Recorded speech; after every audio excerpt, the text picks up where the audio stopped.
Hello, and welcome to Mr. Payne Games, where I'll attempt to help you game your English class. Today I'm going to do another book review. This is the second book review that I'm doing. But before I get started with that, why not go ahead and hit the like and subscribe button? Each time that you do, it really helps me out, and that's what I'm going for, is to try to reach more people and help more people out.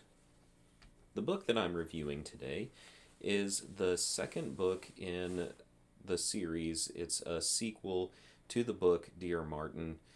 The book I'm reviewing today is Dear Justyce. And so, first of all, what's the basic plot of this book? Well, in Dear Martin, there's a minor character whose name is Quan. And we don't get to know much about him because he's just a minor character, right? But in Dear Justyce, Quan is the main character. And he is in jail. And while he's in jail, he writes letters to Justyce as a way to process his thoughts and feelings, to try to find a friend, kind of, someone who can relate to him in some ways. And he also, in the letters, reveals things about his past, his childhood, his home life, things that happened at school.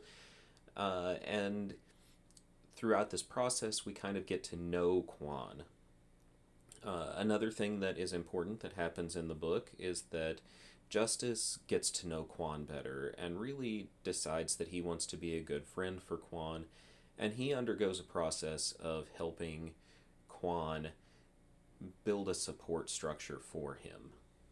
So that's pretty important too.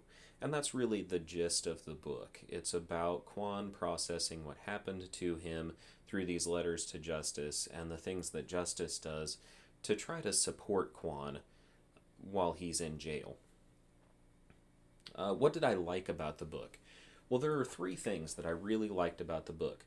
The first thing is that Nic Stone is amazing at writing characters. In one of my other videos, a couple of my other videos actually, I've talked about how important characterization is, and Nic Stone really writes these characters who feel like real people. In Dear Martin, because Quan was a minor character, I didn't find myself really caring a lot about him. But in this book, because he's the main character and because we've learned so much about his background, I really came to care about him. He is much more a character that I can sympathize with in this book because he feels like a real person and it feels like there are real stakes. And I think that that says a lot for the author, that she can create a character who is fictitious but who feels real. So that's one thing.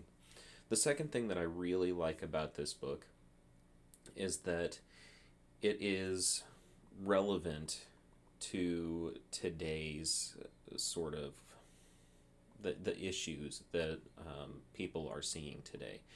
It's it's pretty real.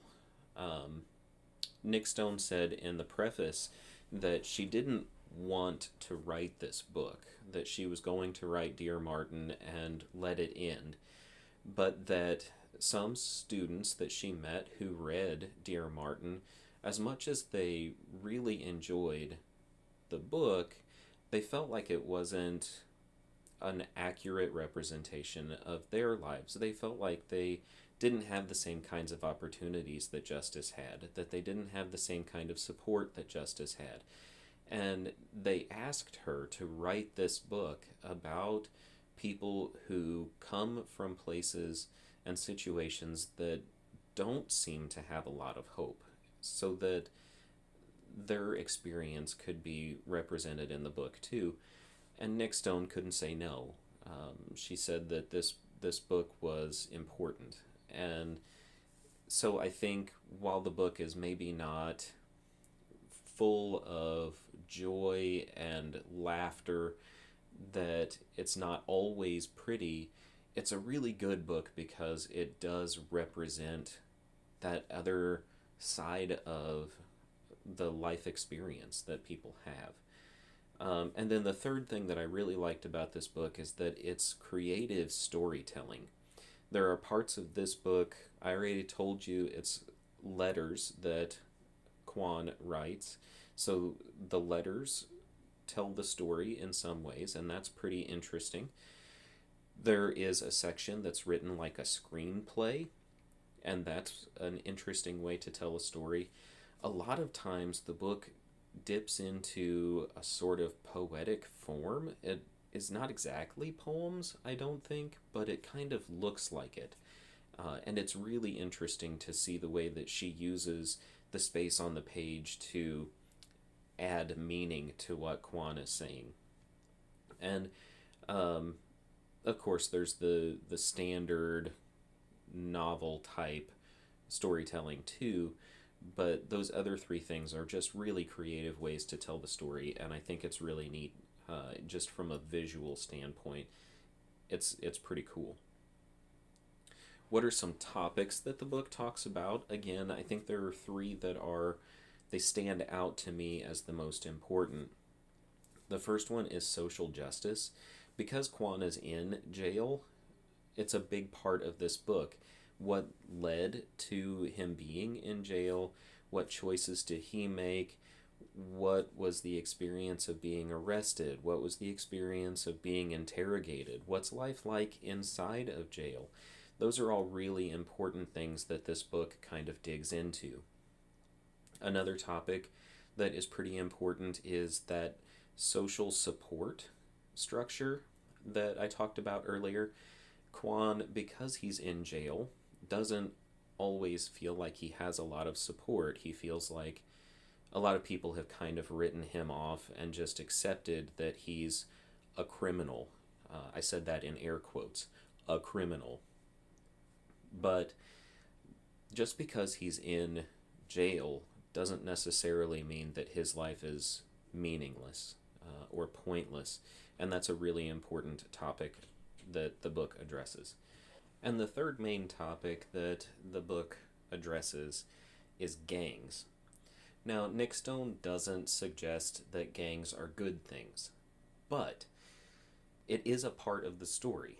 Quan sort of has some experiences with gangs, and so it's definitely a topic that's talked about. And the great thing about it is that the story is written in a way that helps people understand how kids can get involved with gangs. It's not that these kids want to get in trouble or break the law or any of that kind of stuff. Most of the time, it has to do with some kind of a hole in their life or a void that they're trying to fill, and that the gang helps to fill that gap for them. It's about meeting a need, and then there's the rest of the stuff that goes along with gangs. So it's really interesting as a topic because there's more to it than sometimes people give it credit for. So that's kind of interesting as a topic. Who else would like this book? Basically, if you are remotely interested in social justice, if you are interested in legal proceedings, if you're interested in police practices and those kinds of things, this book could be really interesting for you. If you are interested in social advocacy and things like that, this book could be really good. It really highlights the importance of like caseworkers and mental health professionals and things like that as a way of supporting people. And just in general, if you like good stories with strong characters, this is definitely a book for you. It is the characters, I just can't say enough how good these characters are. Who would not like it? Well, as I said, the book is really, it focuses on social justice. So if you're not the type of person who's interested in that topic, this book might not interest you. And I hate to say that because I think that we should all be interested in social justice. It, that topic is something that impacts everyone, whether you know it or not, because it's a part of our culture, it's a part of our civilization, and it's important that the justice system works for all of us. But having said that, if you're not interested in that, then this book might not be really interesting to you. Another thing it might be if you are the type of person who really loves the plot driven, high action explosions and spies and maybe fantasy realms and things like that. This book doesn't do those things. It's very much based in reality. But I would still encourage you to give it a read because, final rating, just like Dear Martin, this book is a 5 out of 5. It's awesome. I'm the type of person who really likes those high action books. I like a story that pulls me into the action and it keeps me on the edge of my seat. That's one of the things that keeps me turning pages. But this book, these characters were just so good that even though this is more of a character-driven story, I couldn't stay away from it. I had to know what was going to happen with Quan. I had to know how things were going to pan out for him. I was really deeply invested in these characters, and it's just a really good story that you should definitely give a chance. And if you get part of the way into it and you're not into it, just like every time you pick up a book, I would encourage you, if you're not interested in it, then put it down and move on to something else that you are interested in. But at least give this book a shot because it is a 5 out of 5 certified really good book. Okay, so that was my second book review. Please, in the comments section, tell me if you've read these books and what you thought about them. What did you think the strongest part of this storytelling was? If you haven't read these books yet, tell me whether you're interested in reading them after listening to the book review. And if you're confused about something, drop that in the comments too. Maybe I can help you understand why something happened in the book, or if there's confusing language or something like that. I'm happy to try to help in that way too. Don't forget to like and subscribe before you leave if you haven't done that yet. And until next time, go out there and make the universe a better place.